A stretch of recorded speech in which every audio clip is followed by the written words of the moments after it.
Hi there, Sanmunani Mulweni. Welcome to Fix Channel. If you're here, please subscribe before the end of the video. If returning, thank you for love and support. I appreciate you. We'll turn on Sembo Season 8, Episode 11, 10. Namanya adlulile. Siqala ku episode 11 because lena ingumamkhulu ngomakhwela kanye nomayini. We guys, ukubane ubuke into ucabange okunye. Eniyakhumbula umamkhulu ethi phela isithembu lesi sakami seleku akwenzekanga right ekuqaleni.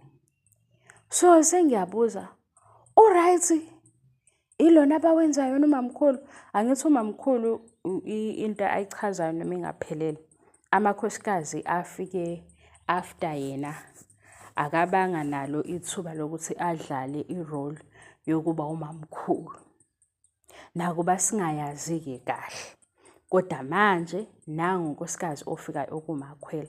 Okokuqala we guys, umamkhulu ujabule ngomakhwela. Ujabule, umamkhulu une-glow.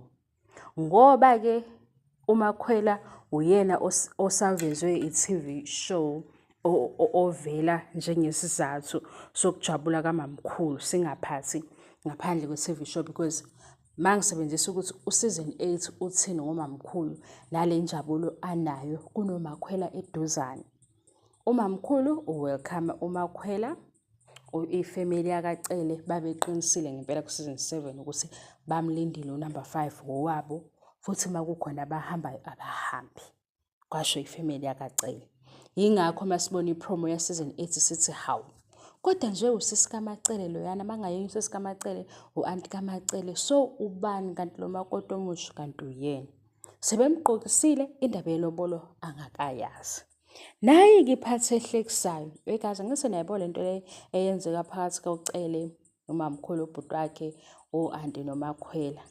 Uyenza umamkhulu ngoba ewelcome omusha osayi girlfriend.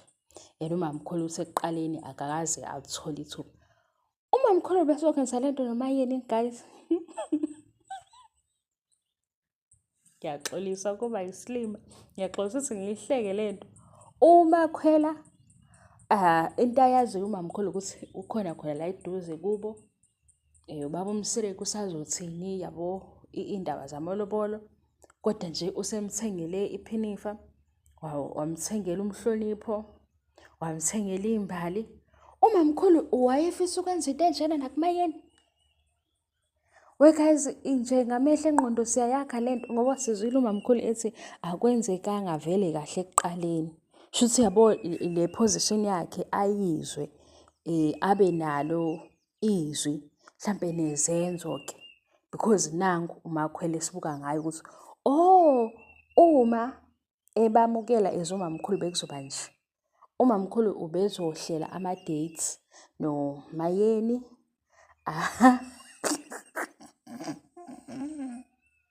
No, le show ine drama yabo. Isithembu ngisithandela le drama le.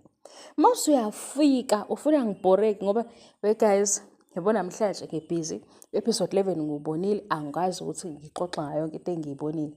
Zikhona engiyibabazayo kodwa sengibuyele kule yamakhwela ukuthi kahle kahle umamkhulu wayenesifiso sokwenza into enjena kumayini. Nina nayibona niyenzeke into. Oh ma, umakhwela siyabona ukuthi bukhona ubungani.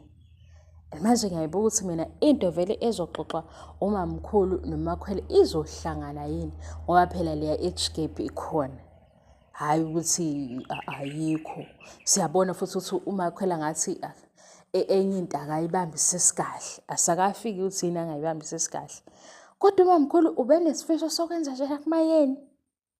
Shuthi ubaba uMsele akalenzanga iqiniso. Cha sengiyabona nje ngoba ifamily yakacele lapha yani ijabule umakoti owethu.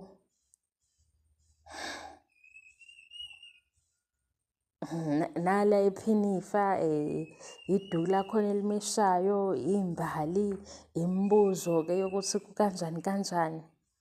Umamkhulu ayizwali ukuthi uxabene nomayini. Bayazwana ngale ndlela abazwana ngayo njengoba bebashedile nobaba uMsile ekugcineni kwakho konke. Into engihlekisayo ngibuka umakhwela manje. Sengicabanga nje umakhwela ngoba esehla enyuka noMacele. engakabi unkosikazi because asakafiki la kuvela khona ilobola celebration eliconfirm ukuthi ngempela sebe umakoti nomkhwenyana, umseleki nomakhwela. Kodwa umakhwela nangu ebizwa umamkhulu, nangu nje eduze kwamamkhulu. Manje ngiyibuza ukuthi umamkhulu-ke entweni engenziwanga kahle ilena yini wayefisa ukuthi ayenze kumayeni. Sengiyayicabanga nje eseye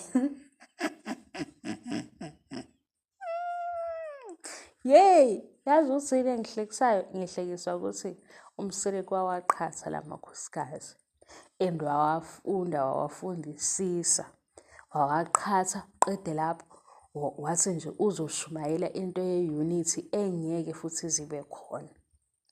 Ngoba nje awuku-imagine umamkhulu esetshela umayeni ukuthi hhayi hlala lana ungasho ukuthi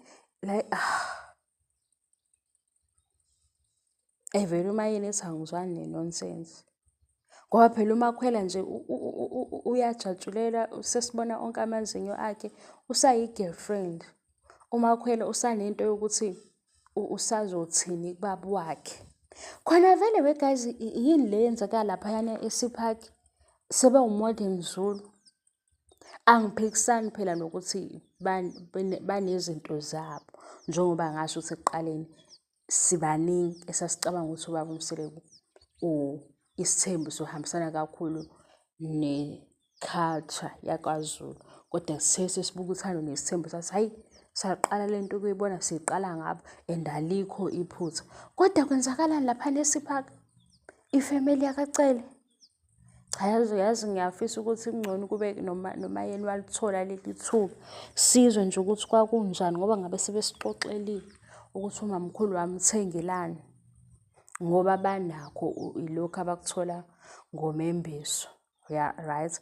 Bekuwumembeso la sasibabaza khona ukuthi hawu, nje umamkhulu u-first wife, maye u-first wife why ebekela amakhosikazi asemva kwakhe because awakashadi mawukuthi benza right.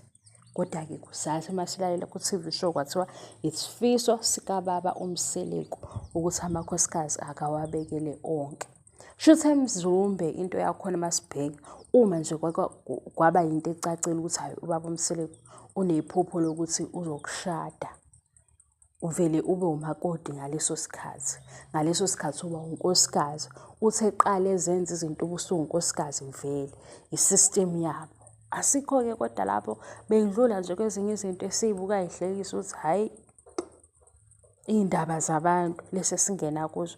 Ezinye izinto engiyikhulumayo ziba lula njengalezi, akusona izinto ey'serious nawe futhi ekungafanele ukuthi zikwenze ucasuke. Bye.